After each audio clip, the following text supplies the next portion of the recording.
ঈদের আগের দিনও রাজধানী ছাড়ছে বহু মানুষ, অনেকটা ফাঁকা ঢাকা।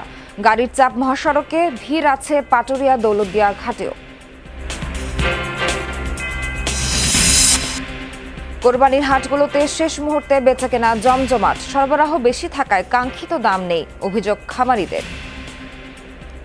1 লাখ টাকা গরু মনে করেন যে 1,40,000 দাম চাইতেছে। মানে আমরা যে পরিমাণে খরচ করছি এই পরিমাণে টাকা দিয়ে মানে পোষাতে যে দাম করতেছে, বাজেটের সাথে তো দামে পড়তেছে না, মিল করতে পারতেছি না। খাদ্যের দাম দিতে গরু পোষায় ডাঙ্গের লুস্কান।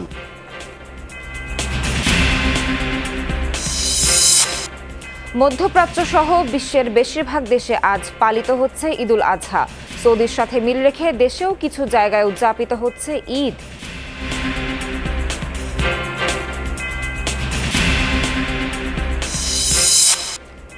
ঈদের দিনেও ভ্যাপসা গরম থাকবে সারা দেশে। রংপুর, সিলেট ও ময়মনসিংহে বৃষ্টির আভাস। বিকেলের দিকে বৃষ্টি হতে পারে রাজধানীতেও। ঢাকায় বৃষ্টিপাতের সম্ভাবনাটা একটু কম, যার কারণে আসলে ওরকম আপনার নামাজের সময় ভালো থাকারই সম্ভাবনা। সন্ধ্যার দিকে ঢাকা বিভাগের উত্তরাংশে বৃষ্টিপাতের একটা সম্ভাবনা রয়েছে।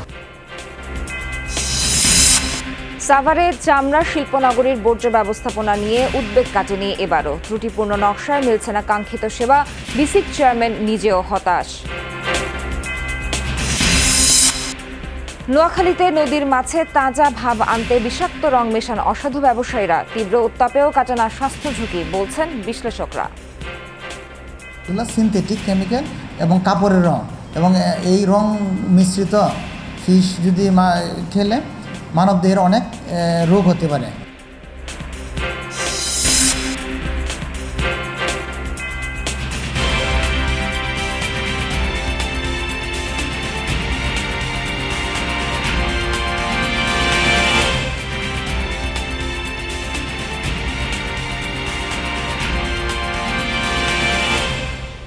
স্বাগত সবাইকে, আমন্ত্রণ যমুনা নিউজে। আপনাদের সঙ্গে আছি আমি নাবিলা সোহার।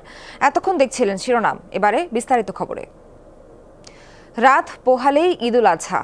প্রিয়জনের সাথে আনন্দ ভাগাভাগি করতে ঈদের আগের দিনও রাজধানী ছাড়ছেন অনেক মানুষ। বাস, ট্রেন, লঞ্চে যে যেভাবে পারছেন ফিরছেন নিজ ঘরে। যাত্রীর চাপ থাকলেও যথাসময়ে ছাড়ছে ট্রেনগুলো। গার্মেন্টস সহ বেসরকারি প্রতিষ্ঠান ছুটির পর বাস ও লঞ্চে বাড়ে যাত্রীদের ভিড়। কোথাও কোথাও অতিরিক্ত ভাড়া আদায়ের অভিযোগও ছিল যাত্রীদের কণ্ঠে। তিল ধারণের জায়গা নেই, তাতে কি? পরিবারের সাথে ঈদের আনন্দ ভাগাভাগি করতে যেতেই হবে বাড়ি। তাই তো ট্রেনে উঠতে এমন প্রাণান্তকর চেষ্টা ঘরমুখো মানুষের। বিকেলের পর থেকে রাজধানী ছেড়ে যাওয়া প্রায় প্রতিটি ট্রেনের চিত্রই ছিল এমন। যারা দরজা দিয়ে পারেননি তারা উঠেছেন জানালা দিয়েই। কেউ কেউ তো জীবনের ঝুঁকি নিয়ে চড়ে বসেছেন ছাদে।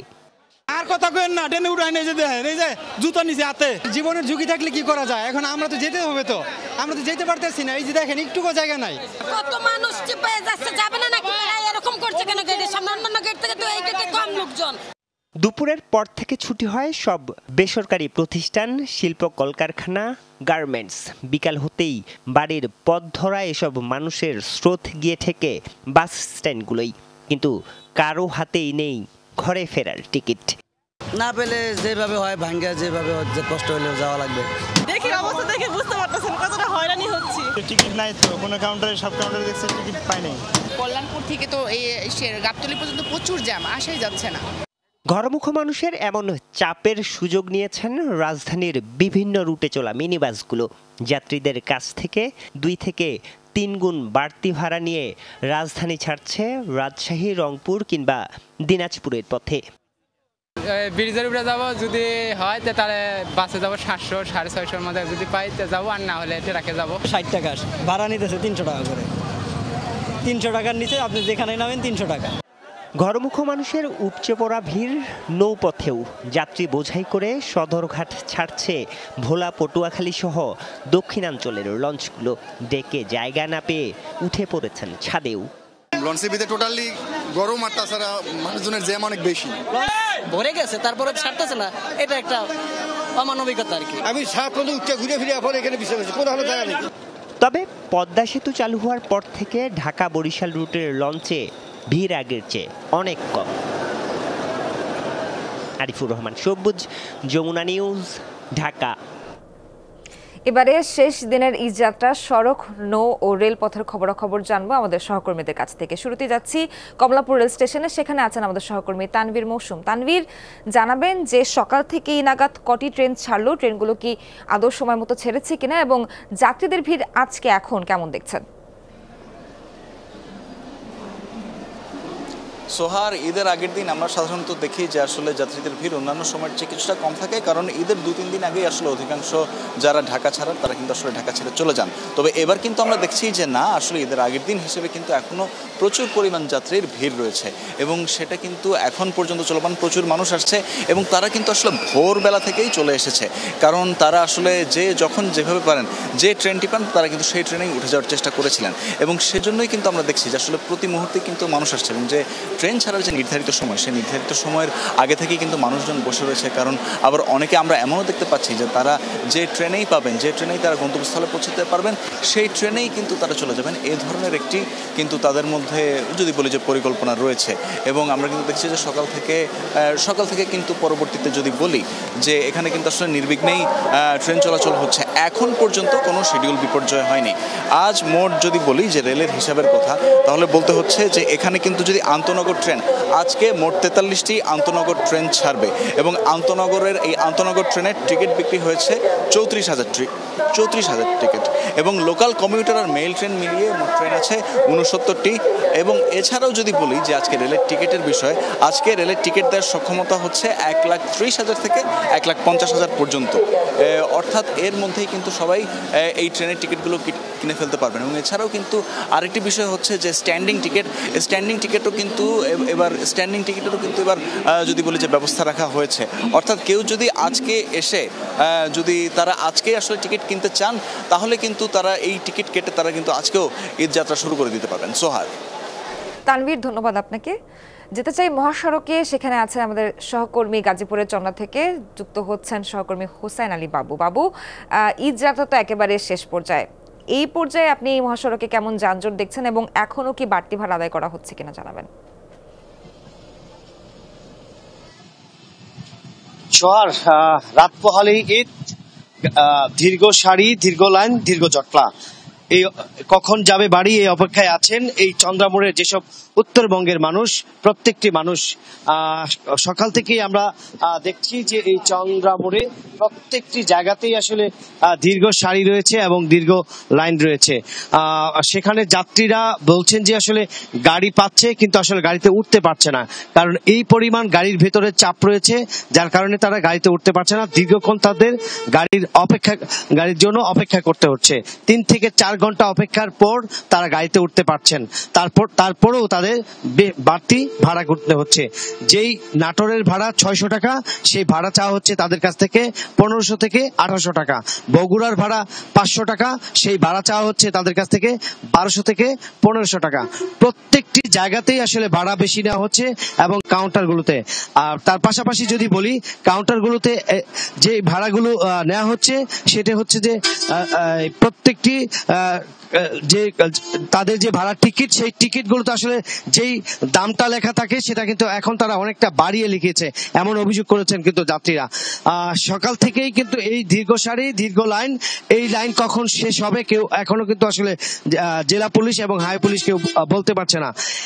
এই গাজীপুরের যে শিল্প কারখানা, সেই শিল্প কারখানাগুলো গতকালকে ছুটি হয়েছে। আজ পর্যন্ত এখনো পর্যন্ত কিন্তু সেই যাত্রীরা এখনো আসতেছে এবং তারা বাড়ির উদ্দেশ্যে যাবে, সেই জন্য তারা এই চন্দ্রামোড়ে এসে গাড়ির অপেক্ষা করছে। সর্বোপরি আসলে তারা বলছেন যে যত দুর্ভোগ, যত কষ্টই হোক, পরিবারের সাথে ঈদের আনন্দ ভাগাভাগি করবে সেই দুর্ভোগ অপেক্ষা করে। সোহার।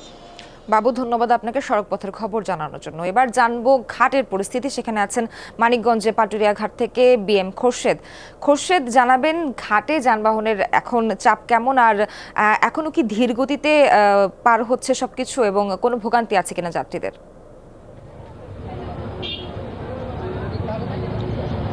সোহার, আজকের চিত্রটা কিন্তু একটু ভিন্ন, কারণ আজকে আমরা ঘরমুখে মানুষের চাপ দেখছি কিন্তু যানবাহনের চাপ একেবারেই নেই। গত 2 দিন ধরে যে চিত্রটি ছিল যে ছোট গাড়ি, বিশেষ করে দূরপাল্লা গাড়িগুলো যে চাপ ছিল, সেই চাপ একেবারেই নেই, তবে যাত্রীর চাপ কিন্তু বেশ রয়েছে। আমি এই মুহূর্তে গোলাম মওলা নামে একটি ফেরি আমার সামনে লোড হচ্ছে। এইখানে আমরা দেখেছি মাত্র 3টি ট্রাক সেইখানে যাত্রীবাহী বাস ছোট গাড়ি না থাকার কারণে বিআরডব্লিউটিসি কর্তৃপক্ষ আমরা দেখছি যে শুধুমাত্র ফেরিতে ট্রাক এবং করা হচ্ছে এবং সকাল থেকেই লঞ্চ এবং ফেরিতে যাত্রীর বেশ চাপ রয়েছে এবং ছোট যে ফেরিগুলো সেগুলোকে প্রায়ই দেখছি যে যাত্রী নিয়েই আসলে তারা এই পাটুরিয়া ঘাট থেকে দৌলদিয়া ঘাটের উদ্দেশ্যে যাত্রা করছে। শেষ মুহূর্তে যারা আসলে বাড়ির পথ ধরেছে তারা এই ঘাটে এসে পৌঁছেছে এবং আমি যাত্রীদের সঙ্গে কথা বলেছি যারা ঘরমুখো মানুষ, তারা বলেছেন সড়ক পথে আসলে তাদের খুব বেশি ভোগান্তিতে পড়তে হয়নি এবং ফেরিঘাটে এসে তারা ফেরি এবং লঞ্চ আসলে পার হতে পারছে এবং বড় ধরনের কোনো ঝক্কি ঝামেলা ছাড়াই, কারণ আপনি জানেন যে 18টি ফেরি দিয়ে যাত্রী এবং যানবাহন পারাপার করা হচ্ছে। ফেরি লোড আনলোডে ততটুকুন সময় পর্যন্ত তাদের আসলে অপেক্ষা করতে হয়। তাছাড়া এই ঘাটে এসে যে দীর্ঘ যানজট বা ভোগান্তি সেরকম নেই, তবে অনেক সময় দেখা যাচ্ছে যে ফেরি ঘাটে ভিড়তে যতটা সময় সেখানে যাত্রীর চাপ বেড়ে গেলে তাদের কিছুক্ষণ পল্টনে কিন্তু অপেক্ষা করতে হয়। সব মিলে পরিস্থিতি ভালো, তবে নদীর স্রোত যে বিষয়টি সেই স্রোতের কারণে সময় বেশি লাগার বিষয়টি এখনও রয়েছে। তবে আজকে আবহাওয়া ভালো, যে কারণে যে গতকালকে যে বৃষ্টি যে মেঘলা আকাশ ছিল কিংবা নদীতে যে বাতাসের কারণে যে স্রোত ছিল সেই পরিস্থিতি নেই। আজকে সকালে আবহাওয়াটা ভালো, ঘরমুখো মানুষ বলা চলে যে আসলে নিরাপদে এবং নির্বিঘ্নে তারা এই ফেরিঘাট কিন্তু পার হচ্ছে। সোহা, ঘাটের পরিস্থিতি জানানোর জন্য আপনাকে ধন্যবাদ খোরশেদ। ঈদের আগ মুহূর্তে এসে ক্রেতা বিক্রেতার পদচারণায় মুখর সারা দেশের পশুর হাট। শেষ মুহূর্তে বেচাকেনাও হচ্ছে প্রচুর, তবে স্বাদ ও সাধ্যের হিসেব মিলাতে পারছেন না অনেক ক্রেতা। আর গরু সরবরাহ বেশি থাকায় কাঙ্ক্ষিত দাম মিলছে না বলে দাবি অনেক খামারির। আর্থিক ক্ষতির শঙ্কায় হতাশ অনেকেই। হাটগুলোতে গরু ছাগলের কমতি নেই, সময়ের সাথে পাল্লা দিয়ে বাড়ছে ক্রেতার উপস্থিতি। হাকডাক ও দরদামে মুখর প্রতিটি হাট। শেষ সময়ে দাম কমবে সেই আশায় ক্রেতারা ঘুরে বেড়াচ্ছেন এক হাট থেকে অন্য হাটে। চলছে দর কষাকষি, এর মাঝেই হচ্ছে পশুর হাত বদল। বাজেটের সাথে তো দামে পড়তেছে না, মিল করতে পারতেছি না। গরু দেখলাম, যাবার গরুটা লাল পাইছে, আমাদের আমার চাহিদা হলো ছোটো মোটো গরু 70, 75, 80। হ্যাঁ, এটা একটু মোটামুটি টান আছে, কিন্তু লাখের উর্বে যে নেকাত আছে এলা মোটামুটি একটু কম। বাজেটের মধ্যে পছন্দসই গরু কেনার চেষ্টা ক্রেতাদের। অনেকে আবার দাম বেশি হওয়ায় ঝুঁকছেন খাসির দিকে। যে দামে কিনবো পছন্দ হইতেছে না। 1 লাখ টাকা গরু মনে করেন যে 1,40,000 দাম চাইতেছে। গত বছর আমি গরু কিনেছি, কিন্তু এবছর গরুর দাম মনে হয় বেশি আমার কাছে।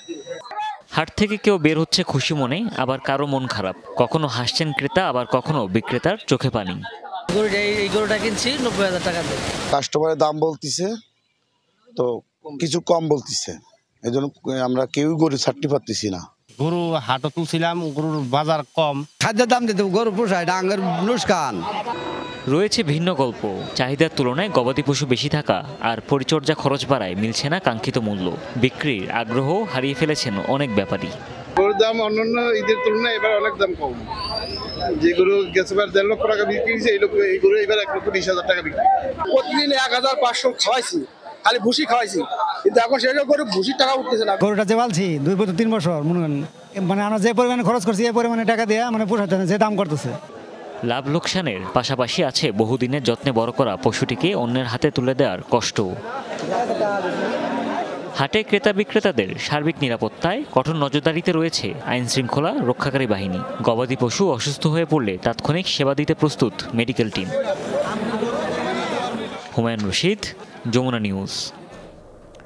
ঈদুল আজহার দিনে কেমন থাকবে আবহাওয়া, কোথায় কোথায় বৃষ্টি হবে কিংবা গরমের তীব্রতা কতটা থাকবে, এ নিয়ে ভালো খবর দিতে পারছে না আবহাওয়া অধিদপ্তর। বিশেষ করে রংপুর, সিলেট ও ময়মনসিংহের বেশিরভাগ জায়গায় বৃষ্টি হতে পারে। রাজধানীতে বৃষ্টি হতে পারে ঈদের দিন বিকেলে। তবে সারা দেশে কম বেশি ভ্যাপসা গরম থাকবে বলে জানিয়েছেন আবহাওয়াবিদরা। আলমগীর স্বপনের রিপোর্টে বিস্তারিত। রোদের দেখা নেই, বেশিরভাগ সময়ই মেঘে ঢাকা রাজধানীর আকাশ। আষাঢ় মাসের প্রকৃত রূপই যেন প্রকৃতিতে। মেঘাচ্ছন্ন এমন আবহাওয়ার মধ্যেই প্রায় 35,000 মুসল্লির নামাজের প্রস্তুতি শেষ হয়েছে জাতীয় ঈদগায়। বৃষ্টির পূর্বাভাসে মুসল্লিদের উপস্থিতি নিয়ে কিছুটা চিন্তিত দক্ষিণ সিটি কর্পোরেশন। বৃষ্টি হলে স্বাভাবিকভাবেই হয়তো অনেকের বাসা থেকে বের হতে অসুবিধা হয়। যদি এইরকম আবহাওয়া আজকের মতো থাকে সকালের দিকটা, ইনশাল্লাহ নির্বিঘ্নে মানুষ আসতে পারবে। মুষলধারে বৃষ্টি হলেও যাতে ঈদগাহে নির্বিঘ্নে মানুষ নামাজ আদায় করতে পারে সেই ব্যবস্থাপনা রাখা হয়েছে। অবশ্য ঢাকা, চট্টগ্রাম, রাজশাহী, খুলনা ও বরিশাল বিভাগে অন্তত নামাজ ও কোরবানির সময় বৃষ্টির শঙ্কা নেই বলে জানাচ্ছে আবহাওয়া অফিস। তবে এই সময়ে বৃষ্টিতে ভুগতে পারেন রংপুর, সিলেট ও ময়মনসিংহের মুসল্লিরা। ঢাকায় বৃষ্টিপাতের সম্ভাবনাটা একটু কম, যার কারণে আসলে ওরকম আপনার নামাজের সময় ভালো থাকারই সম্ভাবনা।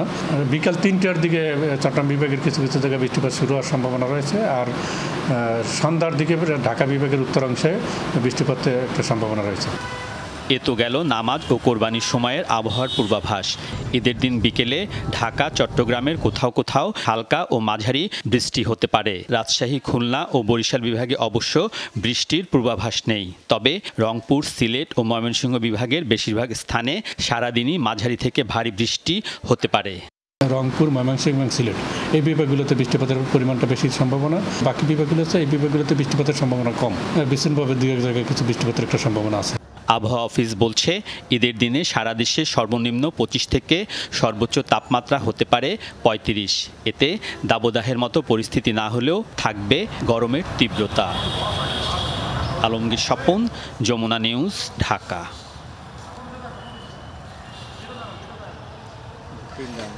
বাবার কাছে সন্তানেরা কি চায়? অর্থবিত্ত নাকি ভালোবাসা আর সময়? বাবারা কি সবসময় বুঝতে পারেন তাদের সন্তান তাদের কাছে কি চায়? বাবা দিবসে সকল সন্তানের পক্ষ থেকে সেই প্রশ্নটাই করতে চাই।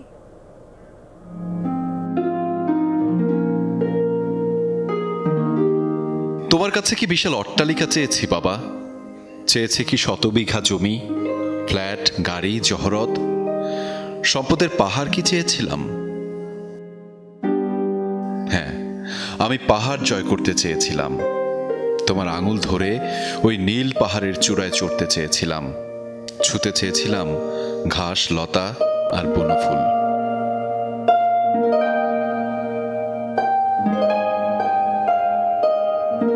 স্কুল ছুটির পর আমাকে নিতে যে দামি গাড়িটা দাঁড়িয়ে থাকতো সেটা নয়, আমি চেয়েছিলাম তোমার মুখটা দেখতে বাবা।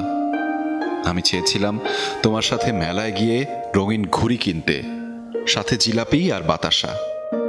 আমাদের এই 4 দেয়ালের আলিশান বাড়িতে ঘুড়িরা বড্ড বেমানান।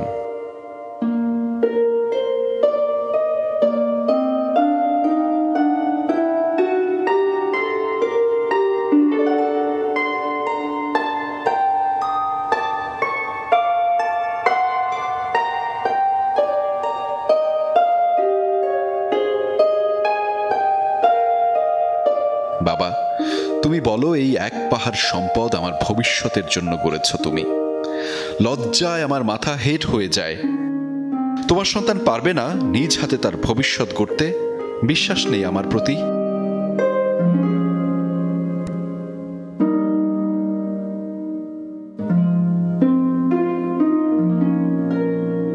আমি কোনো দিন চাইনি আমার সম্পদ গড়তে তুমি বিক্রি হয়ে যাবে, লুট হয়ে যাবে তোমার আমার সব মুহূর্ত। এত এত সম্পদের ভিড়ে তোমাকে আমি হারিয়ে ফেলেছি। তুমি বোঝোনি আমার বড় সম্পদ তুমিই বাবা।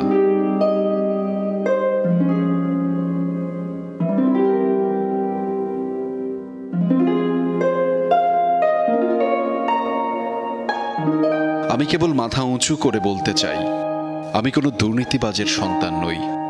আমার বাবা পৃথিবীর সেরা বাবা।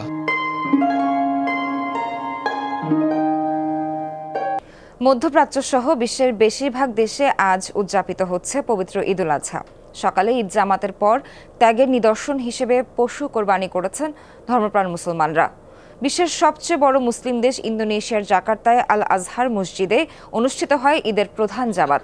মালয়েশিয়ায় স্থানীয়দের পাশাপাশি ঈদ উদযাপন করছেন প্রবাসী বাংলাদেশিরাও। বিভিন্ন জায়গায় পৃথক ঈদ জামাতের আয়োজন করা হয়েছে বাংলাদেশি কমিউনিটির উদ্যোগে। ভৌগোলিক কারণে সবার আগে ঈদের আনুষ্ঠানিকতা শুরু হয়েছে অস্ট্রেলিয়া আর নিউজিল্যান্ডে। অস্থায়ী ঈদগাহে আয়োজন করা হয়েছে ঈদের জামাত। ত্যাগের মহিমায় ঈদুল আজহা উদযাপিত হচ্ছে সৌদি আরব, কুয়েত, সংযুক্ত আরব আমিরাত সহ মধ্যপ্রাচ্যের অন্যান্য দেশেও। শিয়া প্রধান দেশ ইরান, যুদ্ধবিধ্বস্ত সিরিয়া, ইরাক, আফগানিস্তানেও ঈদুল আজহা পালিত হচ্ছে আজ।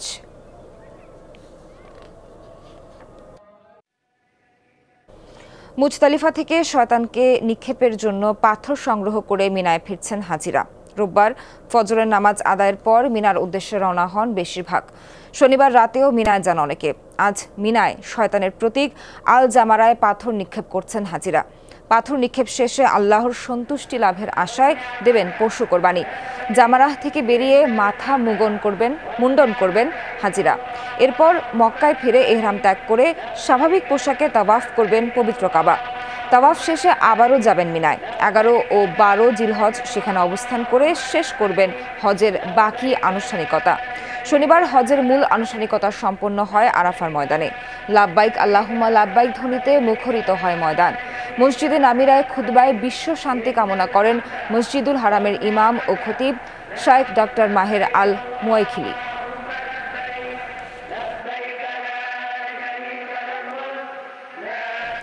সৌদি আরবের সাথে মিল রেখে দেশেও কিছু জায়গায় আজ উদযাপিত হচ্ছে ঈদুল আজহা। চাঁদপুর, পটুয়াখালী, শেরপুর, গাইবান্ধায় অনেক গ্রামে চলছে ঈদের আনুষ্ঠানিকতা। কয়েক বছরের ধারাবাহিকতায় উৎসব মুখর পরিবেশে চাঁদপুরের 40টি গ্রামে ঈদুল আজহা পালিত হচ্ছে। শেরপুরের 7টি গ্রামে পালিত হচ্ছে কোরবানির ঈদ। এছাড়া বরিশাল, পটুয়াখালী, গাইবান্ধার কিছু এলাকায় ঈদের নামাজ আদায়ের পর পশু কোরবানি করবেন মুসল্লিরা। প্রতি বছরই সৌদি আরবের সাথে মিল রেখে এসব এলাকায় ঈদ সহ অন্যান্য ধর্মীয় আচার অনুষ্ঠান পালন করা হয়।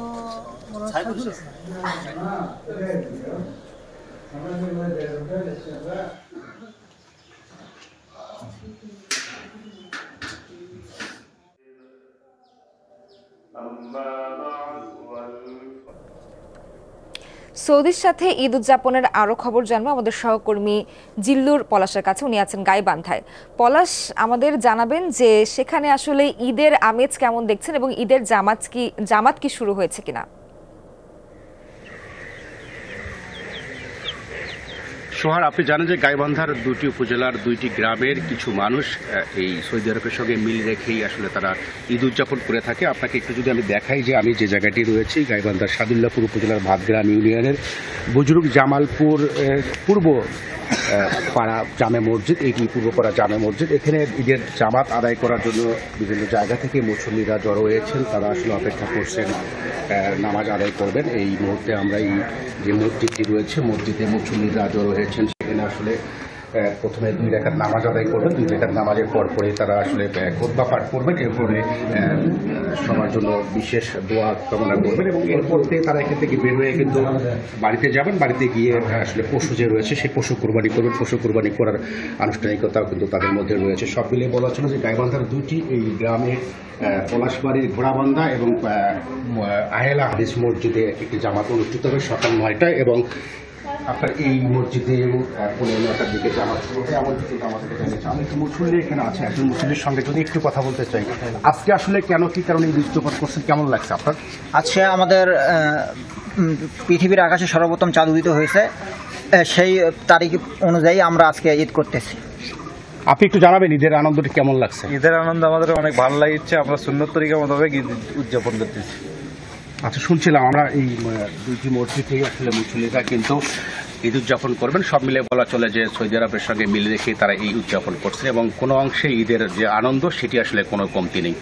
সোয়ার পলাশ, ধন্যবাদ আপনাকে। এবার যেতে চাই চাঁদপুরে, সেখানে আছেন সহকর্মী কাদের পলাশ। ঈদ উৎসবের আয়োজন সেখানে কেমন দেখছেন? জামাত কি শুরু হয়েছে কিনা?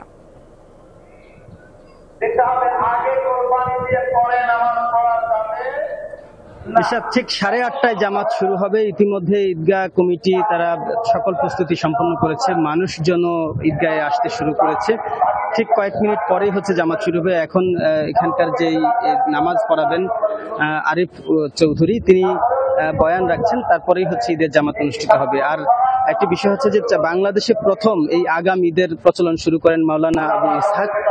তিনি 1928 সালে এই আগাম ঈদের প্রচলনটা শুরু করেন। শুধু আগাম ঈদ না, এই চাঁদ দেখার উপর ভিত্তি করে তারা রোজাও রাখা হচ্ছে।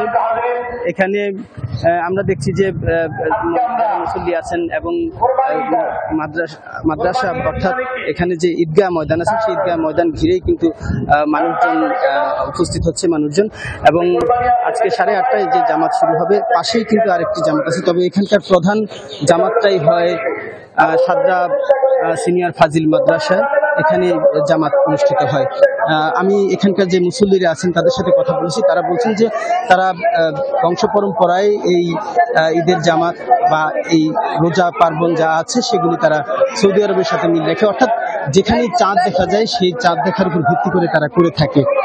আর আমরা এমনটিও দেখছি যে একই বাড়িতে একটা পরিবার আজকে ঈদ করছে, আরেকটি পরিবার সরকারের সাথে নির্ধারিত সময়ে ঈদ করছে। অর্থাৎ এই যে সৌহার্দ্যপূর্ণ সম্পর্ক সেটা কিন্তু একদিনের না, দীর্ঘ প্রায় 96 বছর ধরে কিন্তু এই চাঁদপুরে এই আগামী ঈদের প্রচলনটা চলছে। আমরা দেখছি যে এখানকার যে মুসল্লিরা আছেন তারা বলছেন যে তারা ইসলামী শরিয়া মোতাবেকই তারা আগামী ঈদ অর্থাৎ সৌদি আরবের সাথে অথবা চাঁদ দেখার উপর ভিত্তি করে এই ঈদ সহ রোজা পালন করে আসছে। পলাশ, ধন্যবাদ আপনাকে চাঁদপুর থেকে ঈদের খবর জানানোর জন্য। সাভারের চামড়া শিল্পনগরীর কেন্দ্রীয় বর্জ্য শোধনাগার সিইটিপির কার্যক্রমে হতাশা প্রকাশ করেছেন বিসিক চেয়ারম্যান। জানান এর সক্ষমতা বাড়াতে কাজ চলছে, পরিচালনায় রেশনিং পদ্ধতি কার্যকরের কথাও ভাবছে বিসিক। অভিযোগ রয়েছে ত্রুটিপূর্ণ নকশার কারণে প্রত্যাশা অনুযায়ী সেবা মিলছে না। তবে ট্যানারি মালিকদের দাবি গেলবারের চেয়ে কিছুটা ভালো হয়েছে বর্জ্য ব্যবস্থাপনা। কুরবানির ঈদ এলেই সাভারের চামড়া শিল্পনগরীর সিইটিপির সক্ষমতা নিয়ে জোরে সোরে প্রশ্ন ওঠে। নানা উদ্যোগের কথা শোনায় বিসিক। অভিযোগ রয়েছে ত্রুটিপূর্ণ নকশায় সিইটিপি তৈরি করা হয়েছে, যার কারণে প্রত্যাশা অনুযায়ী বর্জ্য শোধন হচ্ছে না। বিসিক চেয়ারম্যান জানান এর সক্ষমতা বাড়াতে কাজ চলছে। ইতিমধ্যে প্রায় 3 কোটি টাকার 11টা প্যাকেজে আমরা যে কেমিক্যালস সরবরাহ করা, তারপরে আমাদের যে কতগুলো ওভারহোলিং কার্যক্রম চলছে এবং আমাদের পরিবেশ মন্ত্রণালয়ে আমরা চিঠি দিয়েছি, পরিবেশ অধিদপ্তরকে চিঠি দিয়েছি যে সার্বক্ষণিক আমাদের যে মানমাত্রা আছে 2023 সেটা যাতে নিশ্চিত করা হয় সে লক্ষ্যে আমরা কাজ করছি।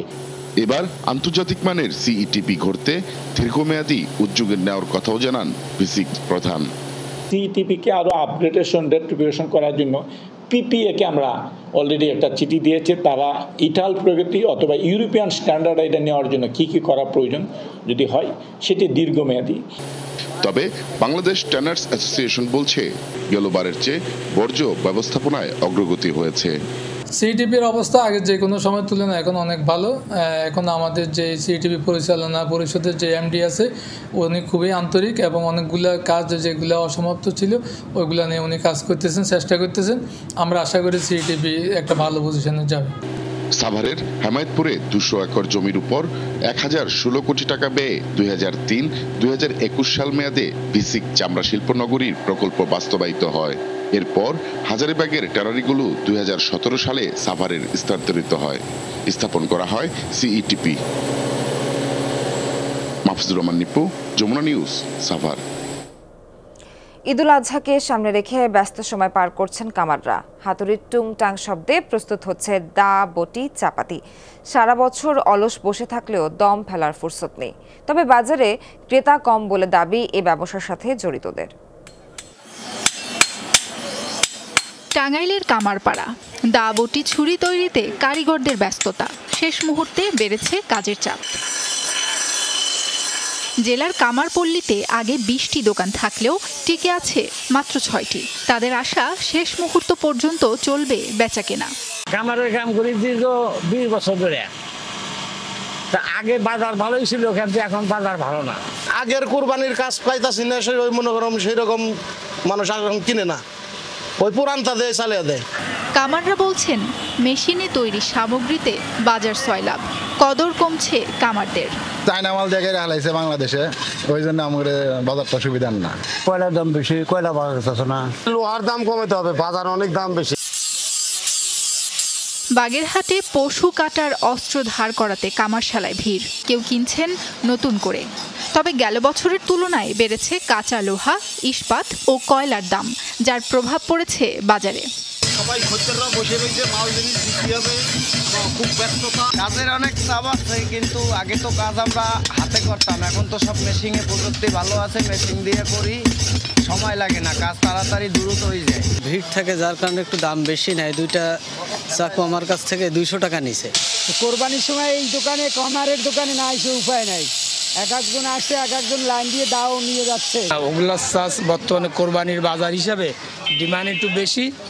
আগে বিক্রি হতো 30 টাকা, এখন বিক্রি হচ্ছে 150 টাকা করে। আর খাইটে বিক্রি হচ্ছে সর্বনিম্ন নিচে 200 টাকা, উপরে 500 টাকা। মাগুরায় দা তৈরিতে মজুরি 200 থেকে 400 টাকা, ছুরি চাকু আকার ভেদে 100 থেকে 500 টাকা, বটি 150 থেকে 250 টাকা। ব্যস্ত থাকার মাঝেও কিন্তু কাজ কাম কম, এবার সেই কাজ নেই, দ্রব্যমূল্যের দাম বেশি, সবকিছু দামই বেশি বলে কাজ কাম খুবই দুর্বল। অন্যান্য বছরের তুলনায় একটু দাম বেশি, কারণ শ্রমিকের বেতন বেশি, তো কয়লার দাম বেশি। এদিকে ঈদকে ঘিরে জোরদার করা হয়েছে নিরাপত্তা। মাঠে আছে আইন শৃঙ্খলা বাহিনীর সদস্যরা। আমাদের পোশাকে পুলিশের পাশাপাশি সাদা পোশাকেও পুলিশ মোতায়েন আছে এবং জাল নোট শনাক্তকরণের জন্য ওখানে আমাদের মেশিন আছে। সাবরিনা লিজা, যমুনা নিউজ। নোয়াখালীতে নদীর মাছে মেশানো হচ্ছে ক্ষতিকর বিষাক্ত রং। তাজা মাছে যেমন মিশছে কেমিক্যাল, তেমনি মরা পচা বাসি গলিত মাছে তাজা ভাব আনতে কাপড়ের রং মেশাচ্ছে অসাধু ব্যবসায়ীরা। বিশেষজ্ঞরা বলছেন এসব রং ধুয়ে ফেললে বা তীব্র উত্তাপেও অপসারণ হয় না, ফলে দেখা দিয়েছে মারাত্মক স্বাস্থ্য ঝুঁকি। নদী থেকে কিছুক্ষণ আগে ঘাটে এসেছে মাছগুলো, তাতেই মেশানো হচ্ছে কৃত্রিম রং। মাছের ফ্যাকাশে ভাব দূর করতে ও তাজা রক্তিম ভাব ফুটিয়ে তুলতেই নোয়াখালীর আড়তদাররা এই কৌশলের আশ্রয় নিয়ে থাকেন। বেশি মেশানো হয় পোয়া, চিংড়ি, পাবদাসহ দ্রুত পচনশীল মাছে। মরা পচা নরম সাদা মাছ রং মেশানোর পর বেশি দামে বিক্রি হয়। সকালবেলা মাছটা আরো দিনে উঠাই, এই মাসে মাড়ের মতন মানে লোদের মতন যে কালারটা ডাল মাছ মানে পাইকার মূল্য না। আর যেখানে রংটা দিই তাহলে আমাদের রংটা গেলে সকাল তাহলে রংটা চলে যাবে, মাছের কালারটা ফ্রেশ থাই যাবে। এতটুকু আমরা রং দিই, হাইস্ট 1 চিমটি রঙের 1 মণ মাছের মধ্যে আমরা 1 চিমটি রং দিই, শুধুমাত্র কালার হওয়ার জন্য। মাছগুলো যখন অরিজিনাল কালার চলে যায়, ঢাকার বাজারে পাঠাইলে পাইকারি এটাকে মাছ ড্যাম হয়েছে এটা বুঝে। এখন রং দেওয়া হয় এর জন্য যেন মাছগুলো যে ড্যাম হয়েছে এটা যেন পাইকার না বুঝে, ক্রেতার না বুঝে। এই 4-5 ঘন্টা পর ওই কালার এটা থাকবে। বিশেষজ্ঞরা বলছেন এই রং মারাত্মক স্বাস্থ্য ঝুঁকি তৈরি করেছে। গবেষণা দেখা গেছে এগুলো সিনথেটিক কেমিক্যাল এবং কাপড়ের রং, এগুলা আপনি সিদ্ধ করার পরও অথবা ধোয়ার পরও যায় না, এবং এই রং মিশ্রিত ফিশ যদি খেলে মানবদেহের অনেক রোগ হতে পারে, যেমন অ্যালার্জিজনিত রোগ, চর্মরোগ, মেন্টাল ডিপ্রেশন, টিস্যু ড্যামেজ, এমনকি বোন মেরু ক্যান্সারও হতে পারে। অসাধু ব্যবসায়ীদের বিরুদ্ধে কঠোর পদক্ষেপ চান ভোক্তারা। কিছু কিছু মাছ দেখি যে ওরা ওই তাজাই দেখি, ভিতরে দেখি যে পচা, কিছু রং মিশিয়ে দিয়েছে, কেমিক্যাল মিশিয়ে দিয়েছে। আমার মনে হয় সরকারের এই ব্যাপারে মনিটরিং করা উচিত এবং মানুষ যেন ভালো মাছ খেতে পারে এই ব্যবস্থা করা উচিত। মাছে রং মেশানোদের চিহ্নিত করতে এবং গ্রেফতারে অভিযান চলছে, জানিয়েছেন ভোক্তা অধিকারের উপপরিচালক। যে বা যারাই করছে এটা অনৈতিক এবং ব্যবসায় শুভ আচরণ না। আমরা ব্যবসায়ীদেরকে বলবো যেন তারা নৈতিকতা মেনে ব্যবসা করে, আর আমরা আমাদের জায়গা থেকে আমরা যেখানে এই ধরনের অন্যায় বা অনিয়ম পাবো, ভেজাল পাবো, আমরা আমাদের ভোক্তা অধিকারের আইনগত সর্বোচ্চ ব্যবস্থা নিব। শুধু রঙই নয়, মাছ দীর্ঘ সময় জীবিত রাখতে ড্রাম ভর্তি পানিতে মেশানো হচ্ছে সাদা অক্সিজেন নামের এক ধরনের বিশেষ কেমিক্যাল। আমিন বাবু, যমুনা নিউজ। কোরবানিকে সামনে রেখে বরিশালের বেলতলা ঘাটে খেয়া পারাপার টোল নিয়ে নৈরাজ্যের অভিযোগ উঠেছে। নির্ধারিত টোলের চেয়ে আদায় করা হচ্ছে কয়েক গুণ বেশি। ইজারাদারদের কাছে জিম্মি হাজার হাজার মানুষ, তবে সব জেনেও নিশ্চুপ জেলা পরিষদ। বরিশাল নগরীর বেলতলা খেয়াঘাট প্রতিদিন চরমনাই সহ বিভিন্ন এলাকার হাজারো মানুষ কীর্তনখোলা নদী পারাপারে ব্যবহার করেন ঘাটটি। উৎসব পার্বণের সময় যাত্রী সংখ্যা বেড়ে যায় কয়েক গুণ, বাড়িয়ে দেওয়া হয় খেয়া ভাড়াও। 8 টাকা ভাড়া ছিল, আজকে 10 টাকা করে রাখতে আছে, সব জুলুম। যাত্রীটা বেশি হয় তখনই ওরা মানে এই সমস্যাটা 2 টাকা বাড়াই গেলে এলে কোরবানি এলে এটা পরবারে সিন্ডিকেট একটা করি, বা যেমন মফেল এলে সরমনেরা একটা করি সিন্ডিকেট। দক্ষিণাঞ্চলের অন্যতম বড় পশুর হাটগুলোর মধ্যে একটি বসে কীর্তনখোলা নদীর পূর্ব প্রান্ত চরমনাইতে। কোরবানির পশু কিনতে প্রতিদিন বহু মানুষ ভিড় করছেন সেখানে। যাত্রীদের অভিযোগ, টোলের বিপরীতে বাড়তি টাকা আদায় করছে ইজারাদার। গরুর ভাড়া কিন্তু 100 টাকা, কিন্তু এখানে নেছে 200 টাকা। জানতাম যে 200 টাকা এখানে ভাড়া না, তাহলে তো আমরা গাড়ি দিয়ে গরু পৌঁছে 500 টাকা বাসায় পৌঁছে। এটা তো অবশ্যই বেশি, এবং আমাদের এখানে কোনো প্রশাসনিক কেউ নাই যে আমরা কাউকে বলবো। এ ব্যাপারে জানতে যোগাযোগ করেও পাওয়া যায়নি ইজারাদার রিয়াজ মাতুব্বরকে। বেশি ভাড়া আদায়ের অভিযোগ অস্বীকার করছেন তার প্রতিনিধিরা। 8 টাকাই তো ভাড়া নেওয়া হয়, ভাড়া 8 টাকাই আমরা কাটি। 200 টাকাও দিয়েছে, 120 টাকাও দিয়েছে, আবার কেউ 150 টাকাও দিয়েছে। এটা কারোর সাথে জুলুম করা হয়নি। যদিও তদারকি প্রতিষ্ঠান জেলা পরিষদ বলছে ইজারাদারকে সতর্ক করা হয়েছে। মিরগঞ্জ এবং বেলতলা খাওয়াঘাট নিয়ে কিছু অভিযোগ আছে যে ঈদের সময়, বিশেষ করে ঈদের সময় আসলে অভিযোগটা একটু বেশি হয়, তো সেইভাবে তাদেরকে সতর্ক করা হয়েছে। কীর্তনখোলা নদী পার হওয়া যাত্রীদের জিম্মি করে এক ধরনের চাঁদাবাজির রাজত্ব কায়েম করেছে ইজারাদাররা। বছরের পর বছর ধরে চলে আসছে এই জিম্মি দশা। প্রতিকারে কোনো ধরনের ব্যবস্থা নিচ্ছে না কর্তৃপক্ষ। কাউসার হোসেন, যমুনা নিউজ, বরিশাল। এখনকার মতো এই ছিল যমুনা নিউজে। এতক্ষণ সাথে থাকার জন্য সবাইকে ধন্যবাদ। ভালো থাকবেন।